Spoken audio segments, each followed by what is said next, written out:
Hello and welcome back. So as you know, I picked two integrated amps that are available new for $350 USD. Last week I made a video review of the Yamaha AS301. This week we're looking at the Cambridge Audio AX35.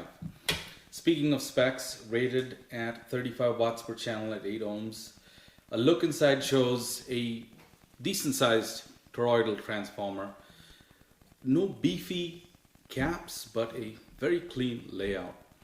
All analog amp, that means no built-in digital to audio converter, but has a built-in phono stage. Tone controls and ballast controls controllable via the remote. Decent connectivity, 4 analog inputs, 1 moving magnet phono built in, 1 set of speaker terminals, 1 5-volt USB out. This is not for music, this is for powering accessories like perhaps a Bluetooth dongle or something similar. No sub out or pre-out, but a record out is provided for tape heads if you're like me. If you need to connect it to a powered subwoofer, you still can. If your sub accepts high level or speaker level connections, just tap the signal like you would your main speaker. If your sub does not accept speaker level in, you will need something like this. This is a high level speaker out to a line level converter that's available online, like sites like partsexpress.com, for example. Connect these leads to speaker terminals of your amp like you would your main speakers, and it outputs line level that you can connect to your sub using RCAs. As you can see, this is a very simple, straightforward amp, so I'll keep it short. It's a great amp with some conditional recommendations. So let's jump to the sonic impressions and conclusions, and I will elaborate on this conditional recommendation a little bit more. Setup with speakers. I used the Wharfedale D320 Klipsch R51M B&W 606 S2 bookshelves. I also used Van der Steen 2CE's floor standards. All of these are easy loads with nominal impedances above 6 ohms. I used the built-in moving magnet phono stage a lot with affordable Audio-Technica moving magnet cartridges like the VM95 series and the AT440 ML series. I also used the analog line level inputs. I fed the amp using my CD player, Sony ES CD player, and a Blue Note 2 streamer streaming from Qobuz and my NAS network attached storage FLAC files. So let's talk a little bit about the B&W 606 S2 that I used for evaluating this amp.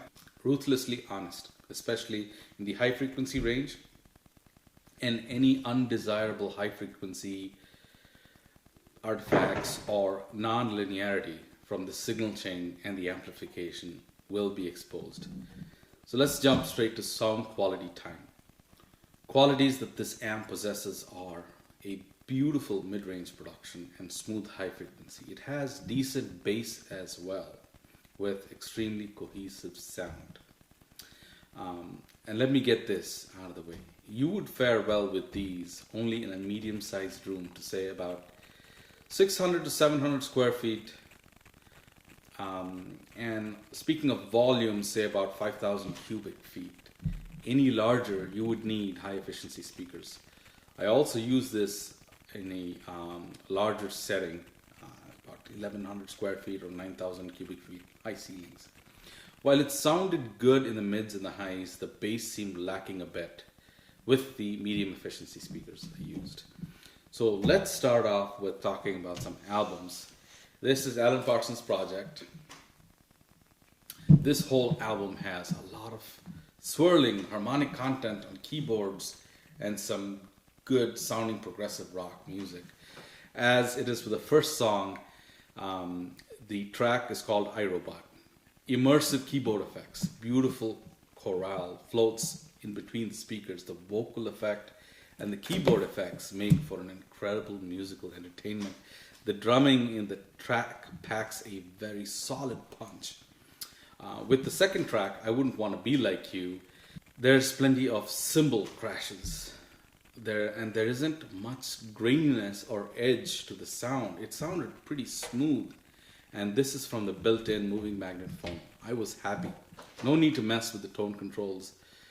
There is something else I noticed besides the punch and smooth treble production. That is a very detailed mid-range, nuances in the mid-range. The high and low frequency reproductions were all seemingly extensions of that core mid-range. The highs or lows didn't call attention to themselves, even through speakers like the B&W 606 S2, as I mentioned. They're a little bit revealing and will highlight any deficiencies in the high frequency. Yet the high frequencies and lows, although they were seeming like extensions of the mid-range, they were still satisfyingly airy on top and punchy in the bottom. So I used the analog line inputs and played this album using my streamer through Qobuz and CD player as well. Same qualities, very cohesive and balanced sound. Detailed mid-range, extended bass and smooth treble with a nicely arranged soundstage. The built-in Phono MM performance at this price actually surprised and delighted me, and I wanted to listen to more LPs, especially those with some intricate piano playing. So next up is a little different.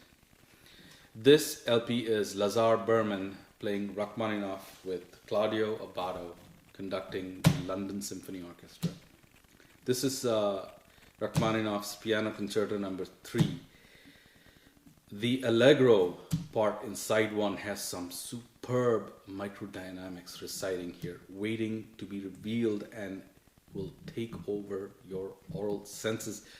Berman's style of playing this piece is awesome, and this amp reproduces the interplay between the piano and the delicate mass of violins in the stage just behind the piano, and does it exceedingly well. At the beginning of the track, the melody sweeps you, but beyond the melodious part, the track gets serious and you begin to understand the drama behind this composition. At times in the track, there is this creation of a menacing atmosphere, a feeling of there are dark times coming soon, like an impending doomish type of feeling. It has to be heard to be appreciated, and this amp reproduces this atmosphere and the drama and the recording really, really well. And not to forget, there are plenty of times in this record when things get really busy, loud with orchestral instruments, and the bass slam from this is very satisfying as well.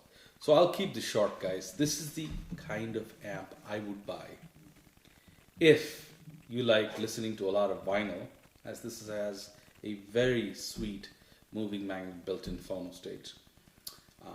If you don't need a built-in DAC, if you have easy load speakers to drive, and the speakers are revealing in the mid-range, and also if you primarily listen to music, the kind of music you listen to is laden with fine nuances, and your enjoyment depends on the accurate extraction of these details. And if you have a budget of only $350 USD, that's your budget, this may be the amp for you. I love this amp. If I was beginning my journey with only $350 to spend on an amp with a built-in phono stage, I would buy this amp and I would be happy for a very long time. So that's my honest take on this, guys. Thanks for watching. I do plan to do a shorter separate video comparing this amp to the Yamaha AS301. I hope you're finding my videos useful in your quest for budget gear. Please share, like, and subscribe. Stay tuned for more. See you soon. Thank you.